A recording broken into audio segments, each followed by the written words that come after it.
مانگا ہے حلال مانگ رہے ہیں تو ادھر سب سے بڑا رسول ہے، ادھر سب سے عظیم خاتون ہے، اور واقعی فاقہ ہے، اور ایک دن کا نہیں فاقہ، یا ایک وقت کا نہیں، 3 دن گزر چکے ہیں، کھانے کو کچھ نہیں ملا. ان بچوں کا کیا حال ہوگا؟ تو آپ کی سنو، آپ نے کیا فرمایا کہ بیٹی والذی بعث اباک بالحق ما اوقدت النار فی بیت آل محمد من 30 یوما. اے میرے بیٹی، مجھے اس ذات کی قسم جس نے تیرے باپ کو نبی برحق بنایا ہے، آج 1 مہینہ ہو چکا ہے تیرے باپ کے گھر میں چولہا نہیں جلا. 1 مہینہ گزر چکا ہے تیرے باپ کے گھر میں چولہا نہیں جلا، اور میرے پاس مال غنیمت میں 5 بکریاں آئی ہیں. اب اگر تو چاہے تو تمہیں 5 بکریاں دے دوں، اور چاہے تو 5 دعائیں سکھا دوں. اب آپ خود مائیں بھی بیٹھی ہیں، باپ بھی بیٹھے ہیں، آپ خود سوچیں، بچیوں کا غم تو بچوں سے بھی زیادہ ہوتا ہے، اور ان سے بڑا شفیق باپ کوئی ہو سکتا، اور ان سے مقدس کوئی بیٹی ہو سکتی. یہ کیا قصہ ہے کہ ایسے وقت میں کہہ رہے ہیں جب وہ بھوک کی شکایت لے کر آئی ہیں کہ چاہو تو 5 بکری لے لو اور چاہو 5 دعائیں لے لو. تو دونوں کیوں نہیں دے سکتے؟ یہ ہم سب لوگ نہیں کہتے دین دنیا ساتھ ساتھ. مطلب کیا؟ نماز بھی پڑھو حرام بھی کرو، یہ مطلب ہوتا ہے دین دنیا ساتھ ساتھ. نماز بھی پڑھو حرام بھی کرو. دین دنیا تو ہے ہی ساتھ، دین دنیا تو جدا ہے ہی نہیں، لیکن دین اور حرام تو ساتھ کوئی نہیں. نماز بھی پڑھو گناہ بھی کرو، حج بھی کرو گناہ بھی کرو. یہ آزمائش کی گھڑی تھی جب تو خود کہہ رہی ہیں. کتنے یہاں امکانات تھے، چلو 1 بکری پکڑا دیتے ہاتھ میں، پھر کہتے ابھی تو بکریاں لے جا، تجھے بعد میں دعائیں سکھا دوں گا. کہیں گے بول بکریاں لینی ہیں کہ دعائیں لینی؟ تو وہ بھی سمجھ گئی کہ ابا امتحان چاہتے ہیں. تو انہوں نے بجائے اپنی بھوک کے انہوں نے اپنے باپ کی منشا کو ترجیح دی کہ یا رسول اللہ علمنی 5 کلمات، اب مجھے 5 دعائیں سکھا دیں، مجھے بکریاں چاہیے. تو باپ بھی ایسے دکھ دے سکتا ہے اپنے اولاد کو، اور ایسا شفیق باپ کو دیکھو. اوہو کتنی آپ نے قربانی دی ہے سنت کی خاطر. بات یہ ہے کہ اللہ کے نبی کو پتا تھا کہ میری امت کی اکثریت یا غریب ہوں گے یا متوسط ہوں گے، تو ان کو تسلی کہاں سے ہوگی؟ اسے ایک حدیث میں آتا ہے جب تم پہ کبھی کوئی صدمہ آئے تو میرے صدمے یاد کر لینا، تمہارے صدمے ہلکے ہو جائیں گے. جب تم پر کوئی غم آئے تو میرے غم یاد کرنا، تمہارے غم ہلکے ہو جائیں گے. ایسے غم اور ایسے صدمے آئے، کسی پہ ایسے نہیں آئے. باپ کو دیکھا ہی کوئی نہیں، پہلے ہی وہ تو بلا لیے گئے، اور 6 برس کا معصوم بچہ ہے، اور صحرا میں ماں ہے. ابوا مکہ سے کوئی 150 کلومیٹر کا فاصلہ ہے، اور صحرا ہے، صرف ایک عورت ساتھ ہے ام ایمن. اور این اس جنگل میں اللہ تعالیٰ ماں کی روح کو قبض کر رہے ہیں، اور حضور صلی اللہ علیہ وسلم اس وقت سراہنے بیٹھے ہوئے تھے. اپنی ماں کا دم نکلتا دیکھا. معصوم بچہ 5 سال 6 سال کی عمر ہوتی. تو سامنے نے ایسے اپنے یوں آپ کو دیکھا، آخری نظر ایسے دیکھا، پھر کہا میں تو جا رہی ہوں، پر میں ایک ایسا بیٹا چھوڑ کے جا رہی ہوں جس کا ذکر رہتی دنیا تک قائم رہے گا.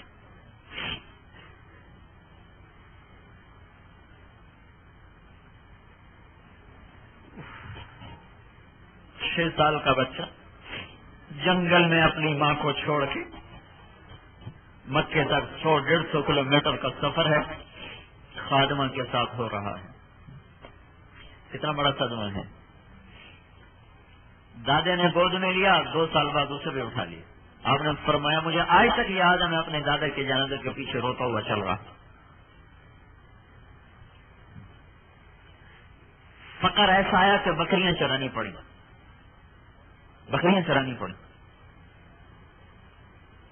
ابو طالب کی بیوی حضرت فاطمہ بنت اسد رضی اللہ تعالیٰ عنہ نے ماں کی طرح پالا، پر ماں تو ماں ہی ہوتی، اب باپ تو باپ ہی ہوتی. بکریاں چرائیں کہ روٹی کا گزر اوقات مشکل. ابو طالب کی اولاد زیادہ تھی اور کمائی کا کوئی ذریعہ نہیں تھا، تو آپ خود کفالت کی، آپ نے اپنی بکریاں چرا کے لاتے تھے اور اس کی مزدوری گھر میں دیتے تھے. اس کے باوجود گھر میں تنگی تھی.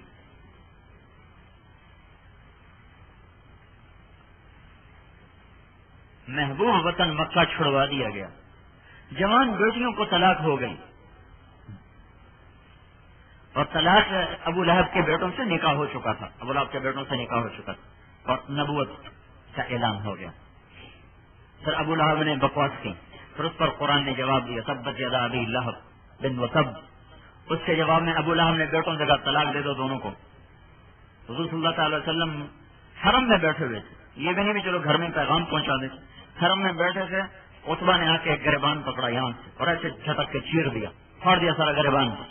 طلاق ہے تیری بیٹیوں کو. آپ نے طائف میں پتھر کھائے, بد دعا دی. یہاں ایسا صدمہ پہنچا بیٹیوں کی طلاق کا کہ ایک دم منہ سے نکلا میں اللہ سے کہتا ہوں تیرے اوپر کوئی کتا چھوڑ دے اپنا. شام کے سفر میں شیر اس کے ٹکڑے ٹکڑے کر کے چلا گیا. وطن چھوٹا, گھر چھوٹا, اہل عیال چھوٹے. جاتے حضرت رقیہ کا انتقال ہو گیا اور وہ اس وقت آخری دم پر تھے اور آپ بدر کے میدان کے لیے نکل رہے تھے. پر آثار تھے کہ بچنے کی امید نہیں, تو آپ نے حضرت عثمان کو چھوڑ دیا کہ تو اس کی تیمارداری کر. اور حضرت عثمان کا نام بدر کے صحابہ میں لکھا اور ان کا مال غنیمت میں حصہ ڈالا. حضرت اسامہ کو اور حضرت عثمان کو دونوں کو حکم دیا کہ رقیہ کی تیمارداری کے لیے ٹھہرو. جس دن بدر کی فتح کا پیغام مدینے پہنچا ہے اس دن لوگ حضرت رقیہ کو دفن کر کے باہر نکل رہے تھے. جب آپ آئے ہیں تو بیٹی کی قبر دیکھی ہے, بیٹی کو نہیں دیکھا. چند سال کے بعد اگلی بیٹی کا انتقال ہو گیا, ام کلثوم, جن کو نکاح میں حضرت عثمان کے. 2-3 سال کے بعد ہاتھوں سے 3 بیٹیوں کو اپنے ہاتھوں سے دفن کیا.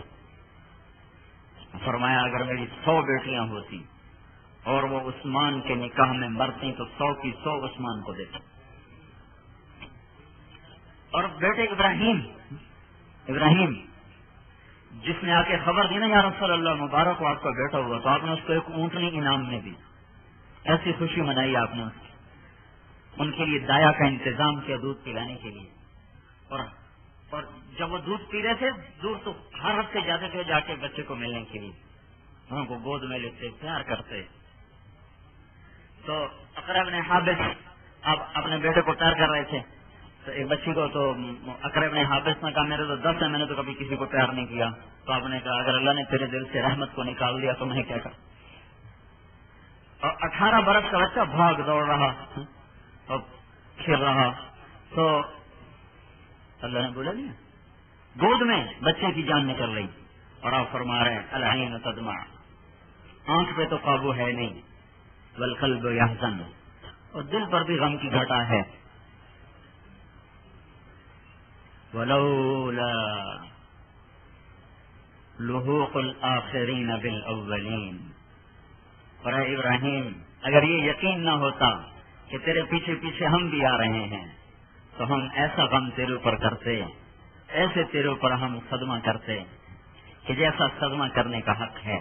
لیکن ہم وہی کہیں گے جو ہمارا رب کہتا ہے, ہم اللہ کی رضا سے راضی ہیں. گود میں بچے نہیں جان دیتے.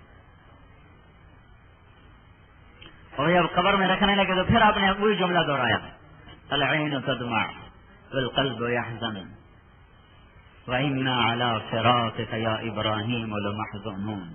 آنکھیں اشک بار ہیں, دل ٹکڑے ٹکڑے ہے, اور اے ابراہیم تیری جدائی نے ہمیں غمگین کر دیا. لیکن ہم وہی کہیں گے جو اللہ کہتا ہے, جس پہ اللہ راضی ہوتا ہے. میں نے صرف آپ کو ایک چھوٹا سا نمونہ دے, میں ساری سیرت سنانے کی کہانیاں گنجائش ہے. تو حضور صلی اللہ علیہ وسلم نے خود اپنی زندگی کا معیار اتنا نیچے رکھا کہ جب کبھی کسی کو کوئی دکھ پہنچے تو ادھر نگاہ دوڑا لے, سارے دکھ بھول جائیں گے.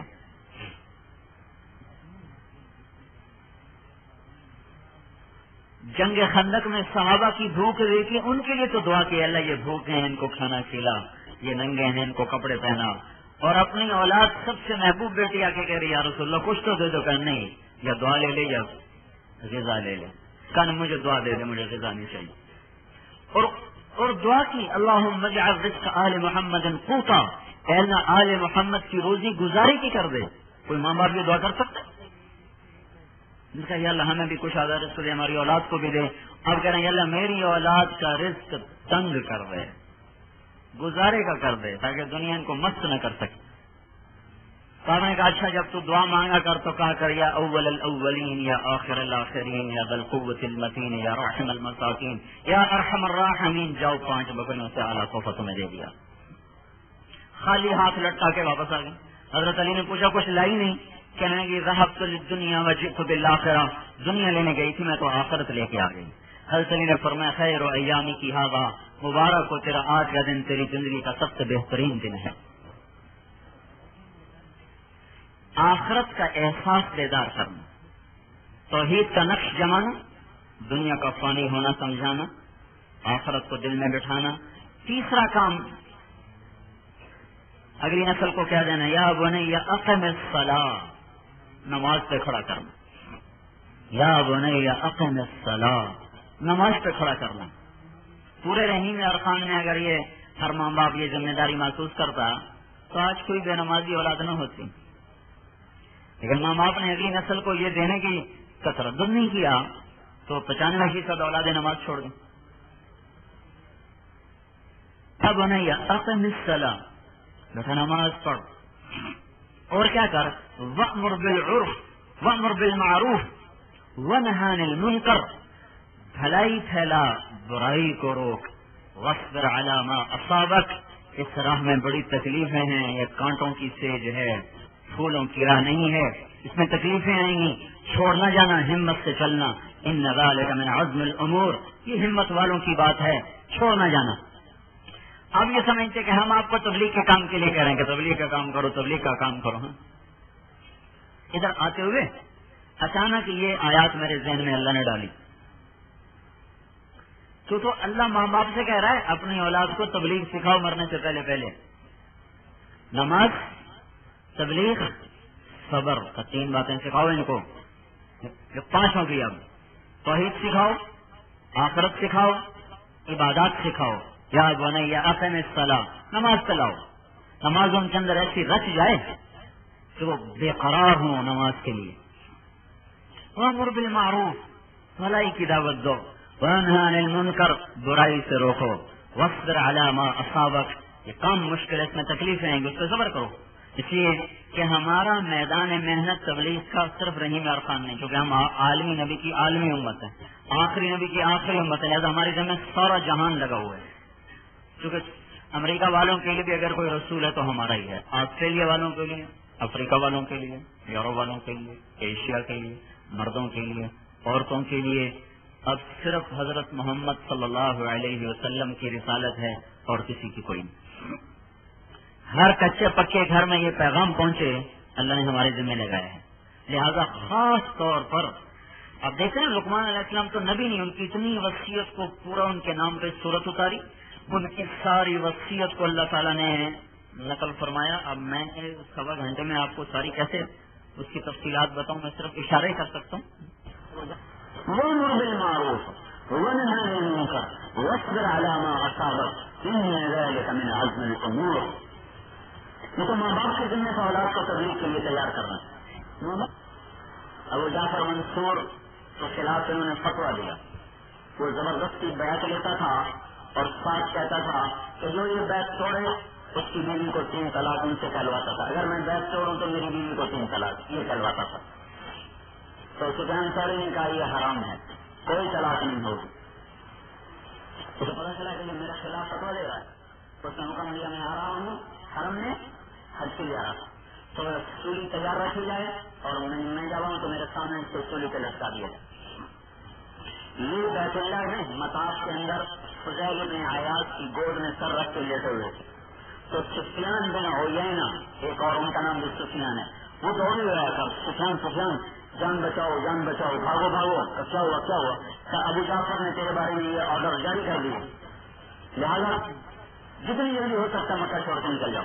اب وقت کا لگا کیا واقعی اس نے آرڈر دے دی؟ ہاں.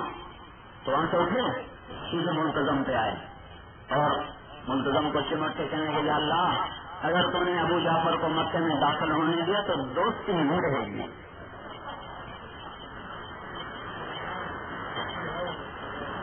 اتنے بڑے دعوے ہیں. ابو جعفر کو طائف کی پہاڑیوں نے نکل لیا. طائف سے نیچے اترا ہے, بیٹھا بیٹھا مر گیا. بیٹھا بیٹھا, نہ کوئی بیمار نہ کوئی جھٹکا, جو آج کے ڈاکٹر کہتے ہیں ہارٹ اٹیک, کوئی ایسا ہی قصہ ہوا ہوگا اس کے ساتھ. بیٹھا بیٹھا جی مر گیا. ایسی ماں سے ایسی ہی اولادیں جنم لیا کرتی ہیں. وَأْمُرْ بِالْمَعْرُوفِ وَانْهَ عَنِ الْمُنكَرِ وَاصْبِرْ عَلَى مَا أَصَابَكَ إِنَّ ذَلِكَ مِنْ عَزْمِ الْأُمُورِ. یہ تو ماں باپ کے ذمہ تھا اولاد کو تبلیغ کے لیے تیار کرنا. ماں باپ کے ذمہ تھا اولاد کو عبادت کے لیے تیار کرنا. تو بیچارے باہر سے جماعت بہمان کے لوگ آ رہے لوگ, بھائی اللہ کے واسطے اللہ کا کام کرو, اللہ کے دین کا کام کرو, یہ ہماری ذمہ داری ہے, تم اس کے لیے اللہ منتخب کیے گئے ہو, چنے گئے ہو. جو ماں باپ کے ذمہ کا کام تھا وہ باہر سے لوگ آ کے کر رہے ہیں, تو ہمارے موسم ہیں. آپ کی لڑائی میں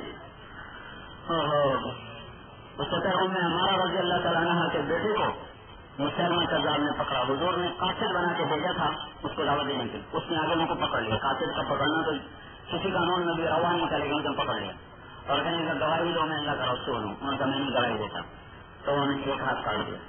پھر کہا میں کہوں میں اللہ کا رسول ہوں, کہتا میں نہیں کہتا. اس نے دوسرا ہاتھ کاٹ دیا, پھر ایک پاؤں کاٹ دیا, پھر دوسرا پاؤں کاٹ دیا, پھر ان کے کان کاٹ دیے, پھر ناک کاٹ دیا, پھر آنکھیں نکال دی, پھر زبان کاٹ دی, پھر جسم سے گوشت سے کاٹتا رہا مسلمان کا ذات کو. اور اس طرح ان کو بے دردی سے قتل کیا جیسے ہم ذبح شدہ بکری کا گوشت اتارتے ہیں, ان کا ہڈیوں سے گوشت اتار دیا. حبیب بن زید جب ماں کو یہ خبر ملی کہ اس طرح تیرے بیٹے کے ساتھ ہوا ہے, تو انہوں نے کیا جواب دیا, لہٰذا اليوم ارضعته, یہ دن دیکھنے کے لیے تو دودھ پلایا تھا اور کس نے پلایا تھا. وعند اللہ احتسبته, اب مجھے اللہ سے اس کا اجر مل جائے گا, مجھے یقین ہے. اپنی اولاد کو اس طرح تیار کرنا. چھٹا سبق کیا دیا, لا تصاعر خدك للناس ولا تمش في الارض مرحا ان الله لا يحب كل مختال فخور واحسب في مشيك واغضض من صوتك ان انكر الاصوات لصوت الحمير. آخری سبق اخلاق کا دیا ہے. اخلاق کا باب میرے بھائی اور بہنوں بہت مشکل باب ہے, اس لیے اس کو آخر میں بیان کیا, اور بڑا حوصلہ شکن باب ہے. بڑے بڑوں کے اعصاب ڈھیلے ہو جاتے ہیں اخلاق کو زندہ کرتے ہوئے. لہٰذا اس کے لیے عبارت بھی سب سے لمبی لائن ہے, سب سے لمبی عبارت.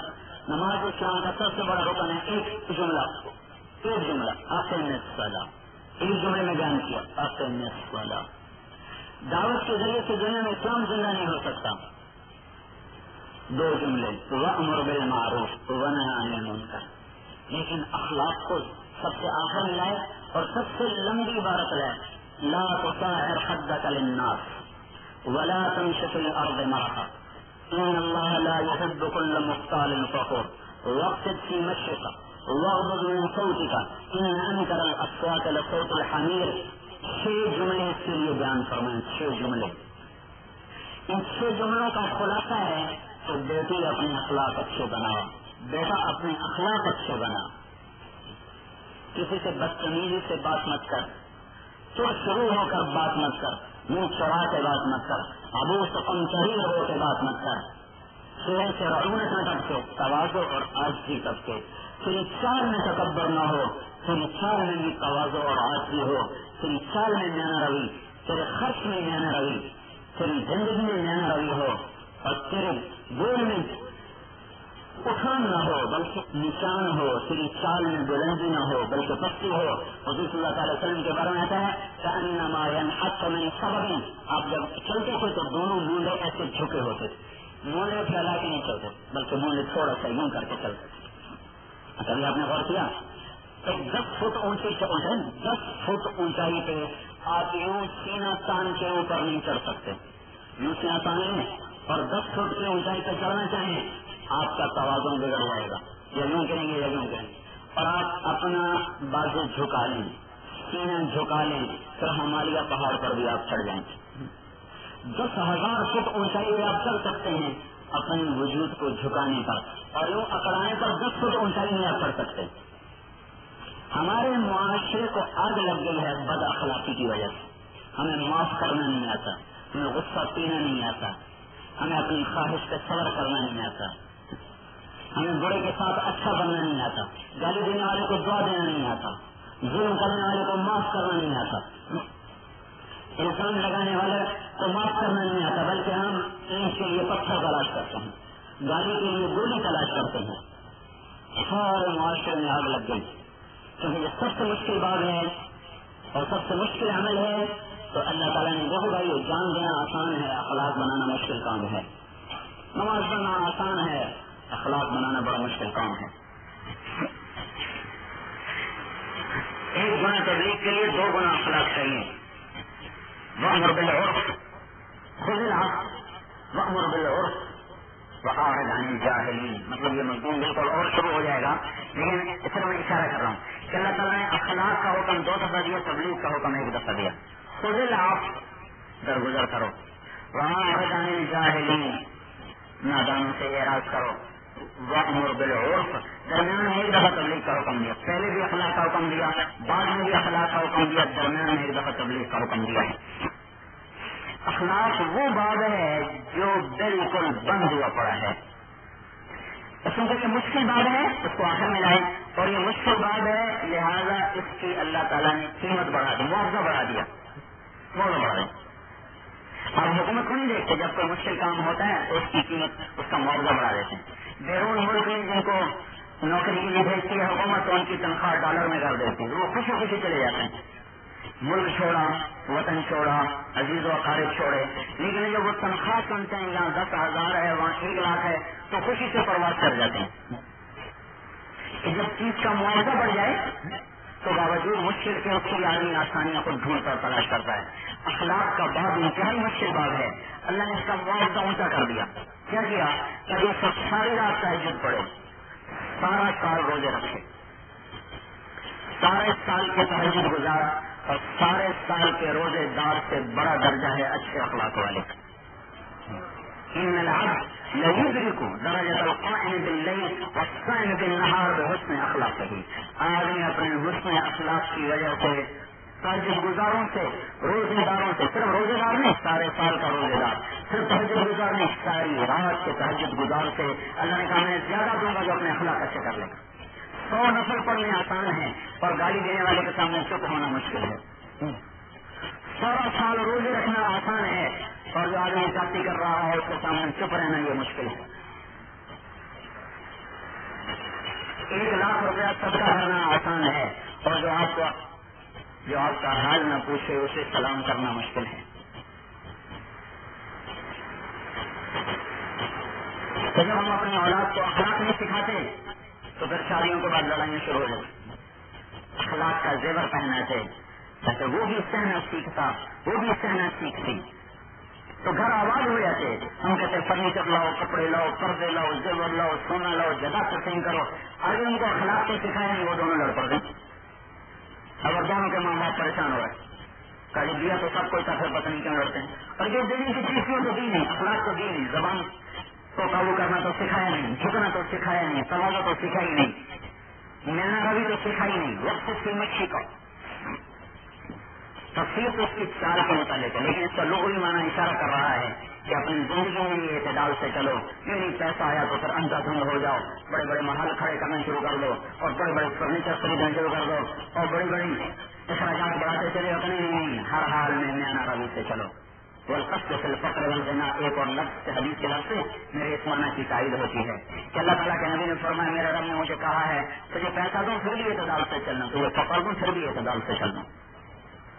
یہ اخلاق کا حصہ ہے مینا روی سے چلنا.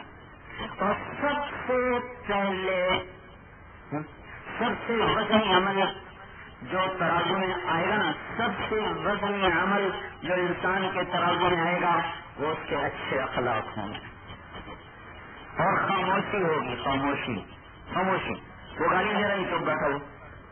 امام زین العابدین رحمۃ اللہ علیہ کو ایک ساتھ گالیاں دینے لگے. وہ کتنی بڑی ہستی ہیں, اعلیٰ رسول میں سے, جن کو گالی دینے سے اللہ کے رسول کو گالی دیں, اور وہ منہ ایسے کر کے بیٹھ گئے. تو اس نے سمجھا ان کو پتہ نہیں چل رہا میں گالیاں دے رہا ہوں, تو ان کے سامنے آ کر کہنے لگا یہ کہا نہیں, میں تمہیں گالیاں دے رہا ہوں. وہ کہنے کے وعن تو ہو گئی، میں بھی تمہیں معاف کر رہا ہوں. اپنی اولاد کو اخلاق خود بھی سیکھیں، اپنی اولاد کو اخلاق سکھائیں. تو انہیں معاف کرنا آتا ہو، انہیں گالی کے جواب میں دعا دینا ہے، گالی کے جواب میں گولی نہ ہو، اینٹ کے جواب میں پتھر نہ ہو. کوئی وہ پتھر برسا تم پھول برساؤ، تمہاری برائی کرے آپ اس کی تعریف کریں. بمكارم الاخلاق كن متخلقا ليفوه ند الثناء كالعطر الشديد واكتب صديقك ان صدقت صداقة فادفع عدوك بالتي فاذا الذي. علامہ ظہیر رحمۃ اللہ علیہ دو شعر ہیں. تاکہ اپنے اخلاق کو بہتر کر لو تو تم اس طرح ہو جاؤ گے جیسے مشک کا تیلا کہیں پڑو. ایک کستوری ناخنی ہوتی ہے تو اس کی خوشبو سارے کمرے میں پھیلتی ہے. تو فرمانے اگر تو اخلاق اچھے کر لے تو ایسا ہوگا جیسے مشک کا تیلا، کستوری کا تیلا جس کی خوشبو سارے رہنے اور کام کو مؤثر کر دے. دوست کے ساتھ دوستی نبھا اور دشمن کے ساتھ وہ کر جو قرآن بتاتا ہے ادفع بالتی ہی احسن. برائی کو اچھائی سے بدلو. اور امام شافعی کا شعر اس سے زیادہ خوبصورت ہے.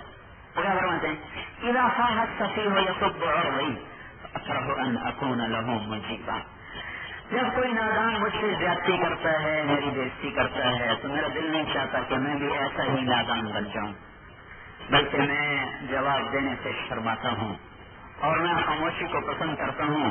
جدید صفاحتا وعزیز حلما قعود زادہ الاحراق طیبا. وہ جتنا زیادتی میں بڑھتا ہے میں اتنا معاف کرنے اور صبر کرنے میں بڑھتا ہوں. جیسے عود کی لکڑی کو جتنا جلایا جاتا ہے وہ اتنا خوشبو دیتی چلی جاتی ہے. عود ایک لکڑی ہے، اگربتی کی اگربتی یہ مسجد نہیں جلاتے ہیں تو اب اگربتی سے سمجھو وہ تو یہاں ہمارے ماحول میں اگر ایک لکڑی ہے، اب وہ تو ابھی نکلی ہوتی ہے، ایسی لگائی ہوتی ہے، ایسی اس کی بری سی بو ہے اور اس کی تو انتہائی اعلیٰ خوشبو ہوتی ہے. تو جیسے اگر بتی کو جلایا جاتا ہے تو وہ جلانے والے کے کپڑوں کو بھی خوشبودار کر دیتی، سارے گھر مسجد کو خوشبودار کر دیتی ہے. وہ ایک لکڑی ہے جس کو جلائیں تو اس میں سے مہک اٹھتی ہے. تو امام صاحب فرماتے ہیں جب کوئی مجھ پر زیادتی کرتا ہے تو میں ایسے ہوتا ہوں جیسے اونٹ کی لکڑی کہ جتنا جلتی ہے اتنا خوشبو دیتی چلی جاتی ہے، اپنے جلانے والے کو بھی خوشبودار کر دیتی ہے. اگر کوئی گھر آباد کرنا ہے تو وہ لکڑی کے فرنیچر سے نہیں ہوگا، سونے کی دھات سے نہیں ہوگا، کاغذ کے نوٹوں سے نہیں ہوگا، سنگ مرمر کے فرشوں سے نہیں ہوگا، وہ اس اللہ کے بتائے ہوئے سبق سے ہوگا. اخلاق بناؤ اخلاق. اور میں نے آپ درج کیا نا جب عمل مشکل ہوتا ہے تو معاوضہ بڑھ جاتا ہے. تو اللہ نے بھی معاوضہ بڑھایا، اللہ کے رسول نے بھی معاوضہ بڑھایا کہ جو اپنے اخلاق اچھے کر لے جنت نہیں جنت الفردوس کے گھر کی چابی مجھ سے لے.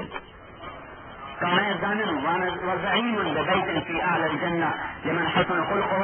تم اپنے اخلاق اچھے کرو، جنت الفردوس میں گھر مجھ سے لے. اور جنت الفردوس وہ ہے جسے اللہ نے اپنے ہاتھوں سے بنایا. دنیا بنائی اپنے امر کے ساتھ اور ایک دفعہ اس سے رحمت کی نظر سے نہیں دیکھا جب سے بنائی ہے. جنت الفردوس کو بنایا اپنے ہاتھوں کے ساتھ. گارا مٹی پتھر چونا سیمنٹ نہیں ہے، اس میں نوش کا انبر زعفران کافور ہے، زمرد یاقوت سونا چاندی ہے. اور ایک دفعہ بنانے کے بعد روزانہ 5 دفعہ اللہ مزید اس کو بڑھاتا ہے، اس کے حسن کو، اس کے جمال کو. یعنی اچھا یہی حال جو ہے اس کو اگر روزانہ 5 دفعہ صاف ستھرا کیا جائے تو یہی جگمگ کرنے لگ جائے گا. تو ایک تو اللہ نے جنت الفردوس کو بنایا خود اپنے ہاتھوں سے، پھر دن میں 5 دفعہ روزانہ اسے سجاتا ہے. آج بھی سجایا ہے، قیامت تک سجائے گا، قیامت تک. اور اپنے مخصوص بندے اور بندیوں کے لیے اس کا دروازہ کھولے. اپنے اخلاق بلند کرنا تو یہ وہ سبق ہے جس کے سیکھنے پر تہجد گزار پیچھے رہے ہیں، روزے دار پیچھے رہے ہیں. ایک آدمی کے خیال تھوڑا ہماری پڑوس میں ایک عورت رہتی ہے، رات کو تہجد پڑتی ہے، دن میں روزے رکھتی ہے، زبان کی بڑی تیز ہے. آپ نے فرمایا اسے کہہ دو جہنم میں جائے گی. لا خیر فیہا ہی من اہل النار. اس میں کوئی نیکی نہیں، جہنم میں جائے گی. دوسرے کو یا رسول اللہ ہمارے پڑوس میں ایک عورت رہتی ہے، فرائض کو ادا کرتی ہے، کوئی نوافل کا اہتمام کوئی پر اخلاق بڑے اچھے ہیں. آپ نے کہا وہ جنتی ہے، جنت کی بشارت لے لے.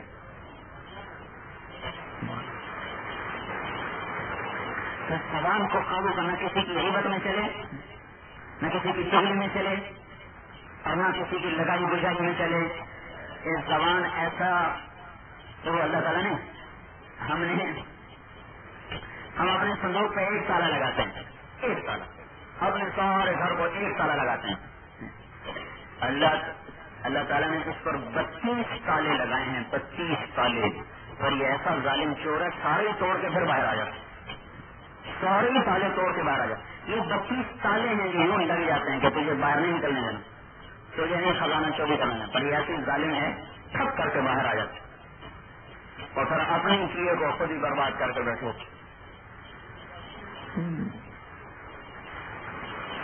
آپ نے فرمایا اپنے اخلاق بلند کرو ابو ہریرہ، کہ یا رسول اللہ بلند اخلاق کیا ہوتے ہیں؟ تو آپ نے فرمایا جو توڑے اس سے جوڑو، جو تیرا حق چھین لے تو اس کا حق اسے ادا کر، جو تجھ پہ زیادتی کرے تو اس سے معاف کر۔ یہ ہیں مکارم اخلاق جس سے آج ہم محروم ہیں۔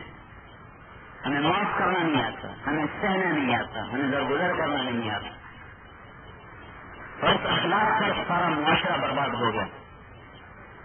معاف کرنے سے معاشرے میں قوت اندر ہوتی، روزہ رکھنے سے، ذکر کرنے سے، تلاوت کرنے سے، حج کرنے سے، اخلاق کو برتنے سے معاشرہ بنتا ہے اور محبت کی بنیادیں قائم ہوتی ہیں۔ جب یہ ٹوٹتا ہے تو ایک ماں کے جنے ہوئے بھائی بہنیں بھی ایک دوسرے کو سلام کرنے سے رہ جاتے ہیں۔ تو اس لیے بھائی اور بہنوں، یہ وہ پورا سبق ہے جو اللہ تعالیٰ اس امت کو دے رہا ہے۔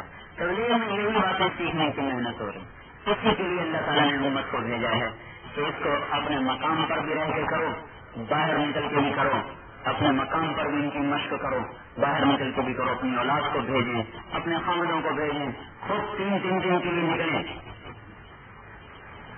ہمارے ہاں کچھ نہ کچھ عبادت کا تو ہے دستور، اور خاص طور پر یہ جو علاقہ ہے ہمارا پنجاب کا، لیکن اخلاق سے ہم سب آج خالی ہاتھ ہیں۔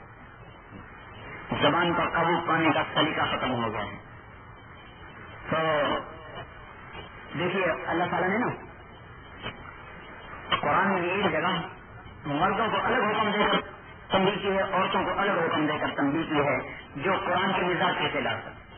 یا ایھا الذین آمنوا، جب اللہ تعالیٰ کہتا ہے نا قرآن میں کوئی 90 دفعہ ہے یا ایھا الذین آمنوا، یا ایھا الذین آمنوا کے بعد پھر عورتوں کو الگ خطاب نہیں کیا اللہ تعالیٰ نے، یا ایھا الذین آمنوا، اے ایمان والو، بس اس کے بعد حکم ہے جو مرد اور عورتوں دونوں کے لیے ہے۔ لیکن ایک جگہ قرآن میں ایسی ہے جہاں اللہ تعالیٰ نے یا ایھا الذین آمنوا کے بعد پھر عورتوں کو الگ حکم سنا ہے، لا یسخر قوم من قوم، اے ایمان والو کوئی قوم کسی قوم، کوئی مردوں کا مجموعہ کسی مردوں کے مجموعے کو، کوئی مرد کسی مرد کو تضحیک کا نشانہ نہ بنائے۔ اچھا قوم میں تو عورتیں بھی تو آ گئی، قوم کا لفظ تو شامل ہوتا ہے، پاکستانی قوم تو کیا عورتیں الگ نکل گئی؟ نہیں، عورتیں بھی آ گئی، لیکن اللہ نے پھر عورتوں کو الگ کہا، ولا نساء من نساء، اور کوئی عورت کسی عورت کو تضحیک کا نشانہ نہ بنائے۔ یہ اتنا بڑا حکم ہے کہ اس کو ٹوٹنے سے آگ لگ جاتی ہے۔ زبان سے جو شعلہ نکلتا ہے ہماری پہاڑ کو جلا کے راکھ کر سکتا ہے۔ کلاشنکوف کی گولیاں کیا برستی ہیں جو زبان سے نکلی ہوئی گولیاں برستی ہیں۔ اس لیے میرے بھائی اور بہنوں، تبلیغ میں بھی نا یہی لقمان علیہ السلام کی بات ہی کو زندہ کرنے کی محنت، اس کو مرد بھی کریں، عورتیں بھی کریں، اللہ کے راہ میں پھر کے کریں، اپنے مقام پر رہتے ہوئے کریں۔ امت نے اس پیغام کو سینے سے لگایا اور 100 سال کے اندر ساری دنیا میں اسلام پھیلا دیا۔ 10 ہجری میں حضور صلی اللہ علیہ وسلم کا انتقال ہوا ہے اور 92 ہجری میں مسلمان ملتان داخل ہو چکے تھے، یعنی آپ کی وفات کے صرف 82 سال کے بعد ملتان جپال پور کشمیر تک اسلام پہنچ چکا تھا۔ اور یہ پہنچانے والے کسی ماں کے بیٹے تھے، کسی خاتون کے خامن تھے، کسی بہن کے بھائی تھے، کسی باپ کے بیٹے تھے، اور کسی وطن میں پیدا ہونے والے تھے۔ وطن کی قربانی بھی دی، اولاد کی بھی دی، بیوی کی بھی دی، ماں باپ کی بھی دی، انہوں نے خود ان کو اپنے حقوق ان کو معاف کیے، اور اس طرح ان کی قبریں دنیا میں پھیلتی چلی گئی اور اسلام کا نام دنیا میں زندہ ہوتا اور بلند ہوتا چلا گیا۔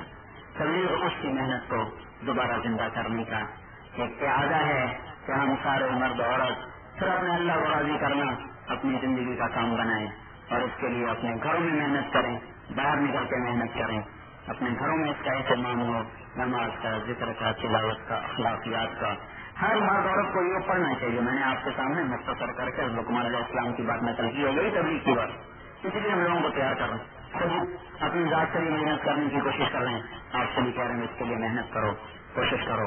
جو محنت کرے گا اللہ اس کو چمکائے گا. تو اس لیے بھائی آج تک جو ہم سے کمی کوتاہی ہوئی اس پر اللہ سے معافی مانگ لیں, توبہ کر لیں.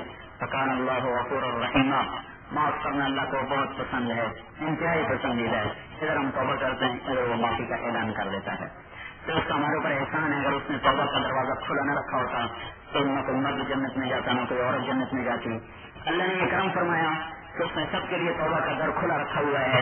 جب تک موت کا فرشتہ نہیں آتا اللہ تعالیٰ توبہ کے لیے منتظر رہتا ہے کہ کبھی بندہ توبہ کرے, اللہ تعالیٰ اس کی ساری اگلی دشمن معاف کرے. تو جو آج تک ہم سے ہوا ہے اس پر ہم معافی مانگ لیں, توبہ کر لیں.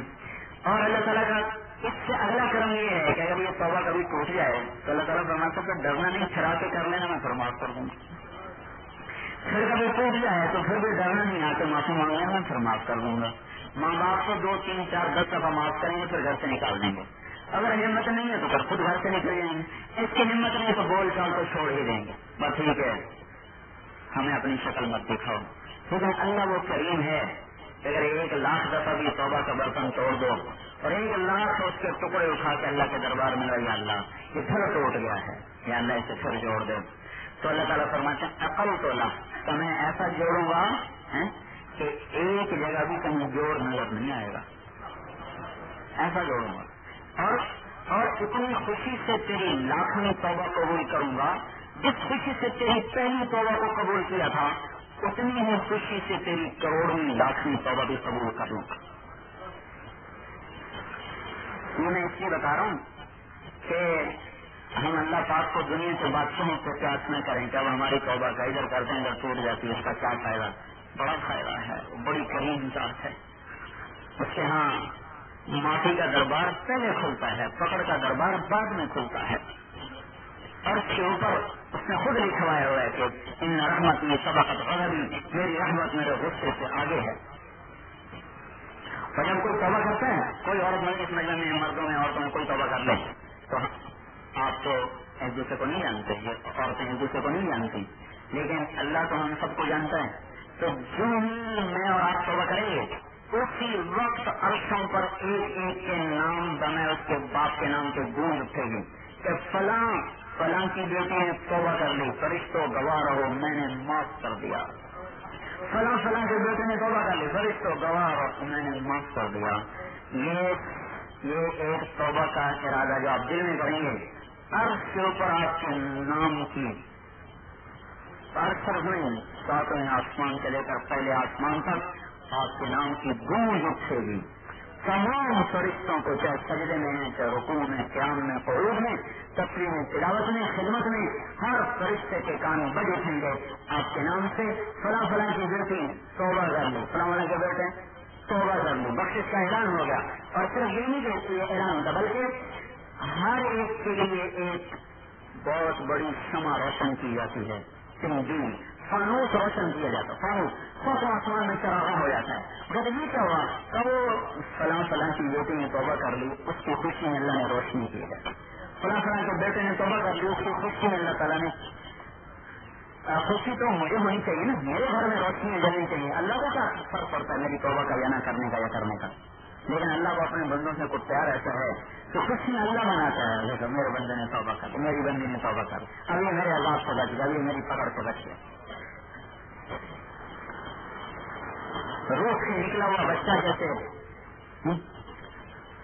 گھر سے نکل جائے تو اس بچے کو واپس آنے کی اتنی جلدی نہیں ہوتی جتنی ماں کو واپس آنے کی جلدی ہوتی کہ واپس آ جائے.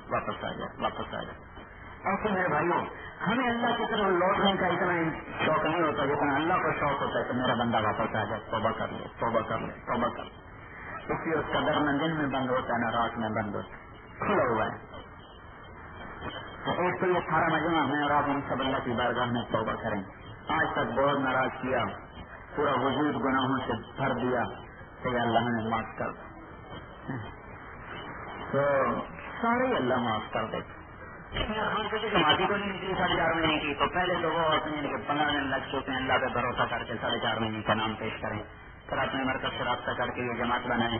باقی آپ اگر آج چلہ 4 مہینے کے ارادے بھی کریں اور ایک جماعت 3 دن کی کل سے نقد مستورات کی تیار ہو، کم از کم اس کے بھی نام پیش کریں.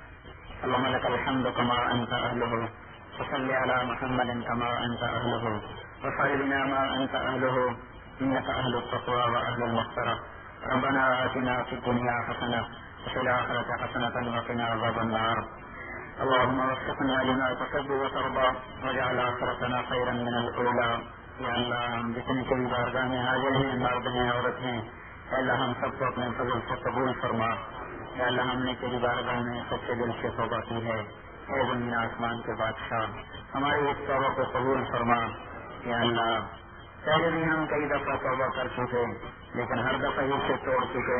اے مالک اور خالق، آج کی جو ہم نے توبہ کی ہے اسے اپنے فضل سے پختہ فرما دے. یا اللہ اس کو ایسی توبہ بنا دے کہ موت تک پر اس میں کوئی دراڑ نہ آئے، پھر یہ ٹوٹنے نہ پائے. اے میرے مولا، آج تک جو ہم سے ہوئے صغیرہ کبیرہ سارے اپنے فضل سے معاف فرما دے اور پوری امت کو معاف فرما دے. اے اللہ ہم پر سے بھی عذاب و بلا کو ٹال دے اور پوری امت پر سے عذاب و بلا کو ٹال دے. ہر قسم کی آزمائش سے ہماری بھی حفاظت فرما، پوری امت کی حفاظت فرما، تمام امت مسلمہ کی حفاظت فرما. اے اللہ پوری دنیا کے باطل والوں کو بھی ایمان کی دولت عطا فرما، ہدایت کی دولت عطا فرما. اے اللہ جو علم میں اگلی بدبخت ہیں ان کے وجود سے زمین کو پاک فرما، ان کی سازشوں کو خاتمہ ملا، ان کے ہتھیاروں کو کن فرما، ان کی تدبیروں کو توڑ دے، ان کی قوت کو پاش پاش فرما دے، ان کی شان و شوکت کو ملیہ میٹ فرما دے. یا اللہ تو ان کی گردنوں کو مروڑ دے. یا اللہ جیسے تو نے موسیٰ علیہ السلام کو فرعون کی گردن کو مروڑا، آج کے فرعونوں کی گردنوں کو بھی مروڑ دے. یا اللہ تو ان متکبروں کو اپنا تکبر دکھا، ان جابروں کو یا اللہ اپنی جباری دکھا، ان زمین کے قاہروں کو یا اللہ کو اپنی قہاری دکھا، ان زمین کے جابروں کو یا اللہ کو اپنی جباری دکھا. یا اللہ تو اپنی قدرت کو اور اپنی مدد کو اپنے غیب سے ظاہر فرما. یا اللہ اس پورے شہر والوں کو ہدایت دے دے، ان کے دس اطراف والوں کو ہدایت دے دے، ان کے تاجروں کو، زمینداروں کو، ملازمین کو، مردوں کو، عورتوں کو، سب کو ایمان کی دولت کامل نصیب فرما. جتنا مجمع آیا ہے یا اللہ ان سب کو قبول فرما، ان کے اگلے پچھلے معاف فرما، ان کے ان ضروریات کو اپنے غیب سے پورا فرما. یا اللہ اتنا بڑا وقت تیری بارگاہ میں آیا ہے، تجھے منانے کے لیے آیا ہے. اللہ ہماری ہم سے راضی ہونے کا اعلان فرما دے. جیسے تو اپنے بندوں کی توبہ پر عرشوں پہ اعلان کرتا ہے، ہماری توبہ پر بھی اللہ ساتوں آسمان میں اعلان فرما دے. ہماری بخشش کا بھی اعلان کر دے. ہماری توبہ کو پختگی اسباب پیدا فرما دے. ان میں جو بیمار ان کو صحت دے، ان مقروض ان سے قرض ادا کروا. اللہ جن کو اولاد دے ان کو نیک و صالح بنا، جو اپنے بچے بچیوں کو رشتوں سے پریشان ہیں ان کو نیک رشتے مقدر فرما. یا اللہ وہ جس قسم کی روحانی جسمانی پریشانی میں مبتلا ہیں وہ پریشانی دور فرما. جتنی مستورات آئی ہیں ان حضور صلی اللہ تعالی وسلم کی امت کی عورت جیسے ہونی چاہیے وہ صفات ان ساری مستورات کے اندر پیدا فرما. انہیں اپنی نسل کو تربیت کرنے والا بنا. اللہ امت کی تربیت کرنے کا انہیں سلیقہ عطا فرما. ان کی فہم اور بصیرت کو اس کے مطابق اونچا فرما. یا اللہ اپنی نسل کو پروان چڑھانے والی بنے، ان کی تربیت کرنے والی بنے. اللہ کی اپنی بات سے شکل پیدا فرما. ہم سب سے راضی ہو کر ہمیں اپنے سے راضی کر لے. ربنا آتنا فی الدنیا حسنۃ وفی الآخرۃ حسنۃ وقنا عذاب النار.